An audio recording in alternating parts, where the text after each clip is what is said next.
नमस्ते। तो आषाढ़ पूर्णिमा की शुभकामनाएं, गुरु पूर्णिमा की शुभकामनाएं। आज के दिन बुद्ध ने अपना पहला प्रवचन दिया, धम्मचक्कपवत्तन सूत्र। तो जब बुद्ध इनलाइटेंड हुए तो 7 हफ्ते तक वो उसी प्लेन में रहे, मेंटल प्लेन में। और उस 7 हफ्ते में उन्होंने कई बार ये सोचा कि अब किसको सिखाएंगे, तो किसी के समझ आएगा नहीं। तो फिर कहते हैं कोई हायर बीइंग आए उनके पास और उन्होंने उनसे प्रार्थना की कि नहीं, सिखाना चाहिए आपको, कुछ तो हैं जो समझेंगे। तो फिर उन्होंने निर्णय किया सिखाने का। शायद उस समय और भी कंटेम्पलेशन किए होंगे, अष्टांग मार्ग बनाया, कैसे शिक्षा देनी है। तो 7वें हफ्ते बाद 2 व्यापारी आए बर्मा के, तपुस और भल्लिक, और कि उन्होंने बुद्ध को राइस केक दिए, चावल और हनी, शहद के बने हुए कुछ मिष्ठान रहा होगा उस टाइम का, शायद अभी भी कहीं बनता है। तो वो बुद्ध का पहला भोजन था इनलाइटनमेंट के बाद। तो बुद्ध ने फिर उनको अपने बाल उखाड़ के दिए एज ए गिफ्ट, क्योंकि अब 7 हफ्ते से वो बैठे थे तो शेव तो उन्होंने किया नहीं था शायद। क्योंकि वो जो बाल है ना, अभी भी उस श्वेतगुण पगोड़ा जो रंगून में है वहाँ अभी भी रखे हैं, ऐसा बताते हैं। और कि जो तपुस और भल्लिक थे, इनमें से एक शायद तपुस बाद में चल के वो भिक्षु बन गए थे, लेकिन एक फिर भी व्यापार करते रहे, लेकिन वो भी के सोतापन्न हो गए थे। और इनमें से एक जो भिक्षु बने वो भी अरंत हो गए थे।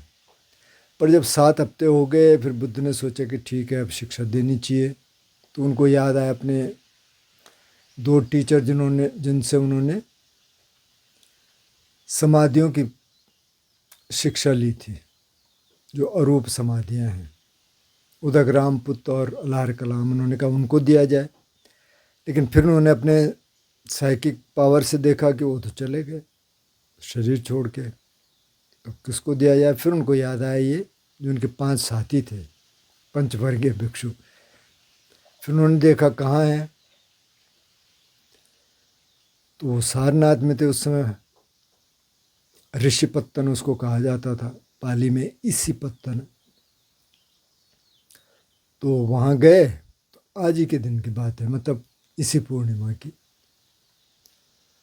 और उन्होंने देखा कि अच्छा ये आ रहे हैं बुद्ध, तो उन्होंने कहा यार इसको कुछ कुछ बात नहीं करनी है, क्योंकि उनके हिसाब से पथभ्रष्ट थे, क्योंकि इन्होंने भोजन करना शुरू कर दिया था एक टाइम का। तो उन्होंने कहा ये पथभ्रष्ट हो गया। तो खैर जब नज़दीक गए तो उन्होंने कहा चलिए एक सीट बिछा दो इधर, बैठ जाएगा अपना, हम बात नहीं करेंगे। फिर ये आ गए तो फिर शायद कुछ नमस्ते वगैरह हुई होगी। तो फिर बुद्ध ने कहा मैं बुद्ध हो गया हूँ, देखते रहे डाउट से। तो फिर बुद्ध ने उनका डाउट दूर करने के लिए कहा कि भाई मैंने इससे पहले आपसे कभी कहा 6 साल आप साथ रहे? बोले नहीं। बोले मैं क्यों बोलूँगा झूठ। तो इनको थोड़ा कॉन्फिडेंस आया, और फिर उनको ये 4 आर्य सत्य की टीचिंग दी। जो पहला जो सूत्र है वो 4 आर्य सत्य हैं, जिसमें वो कहते हैं कि पुब्बे अननसुत्ते सुधम्मे सुचक्षुंग उत्पादि, ज्ञानंग उत्पादि, विद्या उत्पादि, पय्या उत्पादि, आलोको उत्पादि। ये सारे प्रज्ञा के सिनोनिम है कि मतलब मुझे विद्या मिल गई, और ऐसी विद्या मिली कि जो मैंने कभी सुना ही नहीं था जिसके बारे में। प्रज्ञा मिली, विद्या मिली, आलोक उत्पादि, मतलब कि प्रकाश आया। ये सब एक ही बात हो गई, लेकिन कहने का तरीका है। तो फिर ये प्रवचन सुनते हुए एक भिक्षु को वो सोतापन्न हो गए, कौंडिन्य भिक्षु, और कुछ ही टाइम में, कुछ ही दिनों में ये पांचों के पांचों भिक्षु अरहंत हो गए। फिर उसके बाद संघ थोड़ा बढ़ा, फिर यश आए जो गृहस्थ थे, उनको शिक्षा दी, फिर वो संघ में शामिल हुए, फिर और लोग, ऐसे बढ़ता गया संघ। लेकिन वो आज का दिन था, पूर्णिमासी का दिन। तो फिर अष्टांग मार्ग दिया, सम्मा दिट्ठी, सम्मा संकल्पो, सम्मा वाचा, सम्मा कम्मंतो इत्यादि। इसको अगर संक्षेप में हम देखें तो शील, समाधि और प्रज्ञा, इसमें तीन है। शील का बहुतों को पता होगा कि भाई प्राणियों की हत्या नहीं करेंगे, चोरी नहीं करेंगे, व्यभिचार नहीं करेंगे, झूठ नहीं बोलेंगे और नशा नहीं करेंगे। जो तीसरा शील है उसमें कई बार बहुतों के कमेंट्स आते हैं कि अब हम तो गृहस्थ हैं तो हम कैसे पालें। तो इसमें जो तीसरा शील है उसमें बुद्ध ने कहा कि कामेषु मिच्छाचार है, मतलब मिथ्या आचरण नहीं करेंगे। तो आपका पार्टनर है, अपने पार्टनर के प्रति फेथफुल रहिए। तो वो गृहस्थों के लिए है। जो सन्यासी हैं, जो भिक्षु हैं, तो उनके लिए ब्रह्मचर्य का शील है। फिर समाधि की प्रैक्टिस है, समाधि मतलब कि ध्यान की प्रैक्टिस, और फिर प्रज्ञा डेवलप होगी। शील पालन करेंगे तो ही डेवलप होना शुरू हो जाएगा, फिर ध्यान का अभ्यास करेंगे तो डेवलप होना शुरू हो जाएगा। तो चार आर्य सत्य तो बहुतों को पता होगा कि भाई ये दुख है। उन्होंने कहा दुख है, दुनिया में दुख है, दुख का कारण है, और अगर आप इस कारणों को दूर कर देंगे, मतलब इसका निवारण है, कारण दूर हो सकता है, तो दुख खत्म हो गया। तो उसका रास्ता क्या है? तो अष्टांग मार्ग है। और अष्टांग मार्ग राइट व्यू से शुरू होता है, सम्यक दृष्टि से। और सम्यक दृष्टि क्या है? फिर से यही आर्य सत्य है कि भाई ये दुख है, ये कारण है, ये निवारण है, ये अष्टांग मार्ग है। इस तरह से चलता है। तो फिर संघ थोड़ा बड़ा होने लग गया, और फिर 2500 साल से अब तक ये टीचिंग गुरु शिष्य परंपरा में चल रही है।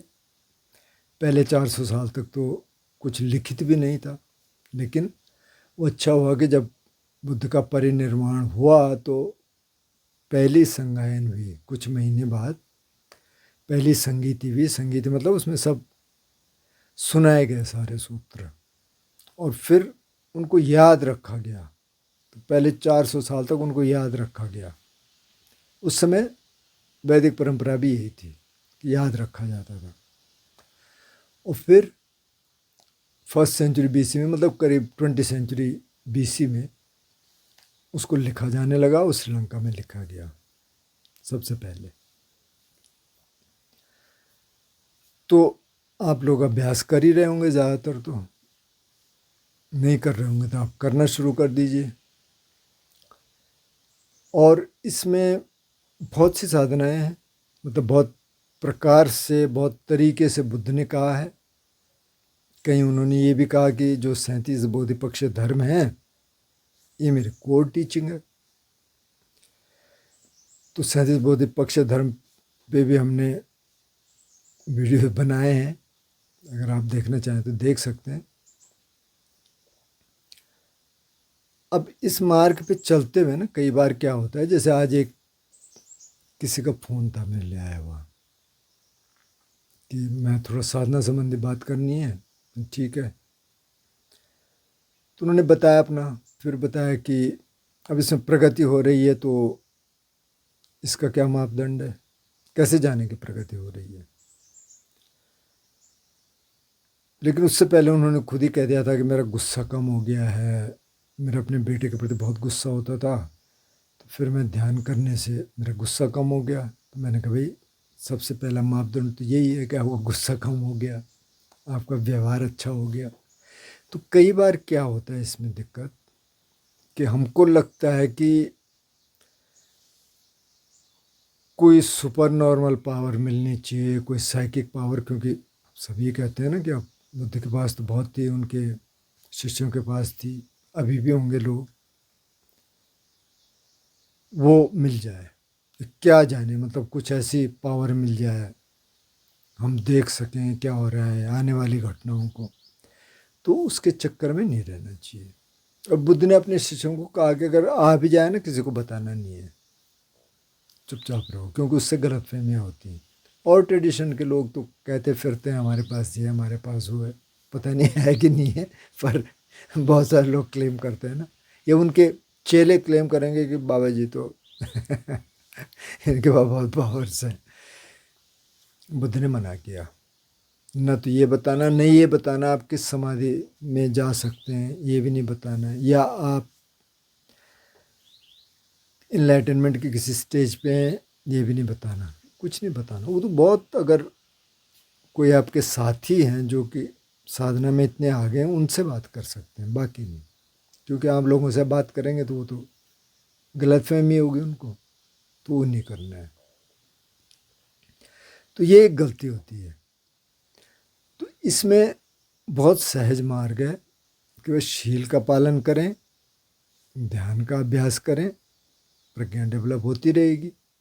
तो मापदंड क्या है? मापदंड ये है कि आपका गुस्सा थोड़ा कम हो जाएगा, आपका लालच थोड़ा कम हो जाएगा, आप लोगों से अच्छी तरह से व्यवहार कर पाएंगे, आप अच्छे बुरे की परख आपको होगी। अब ये नहीं है कि सबसे अच्छा ही व्यवहार हो जाएगा। अब कोई मानव बहुत दुष्ट है और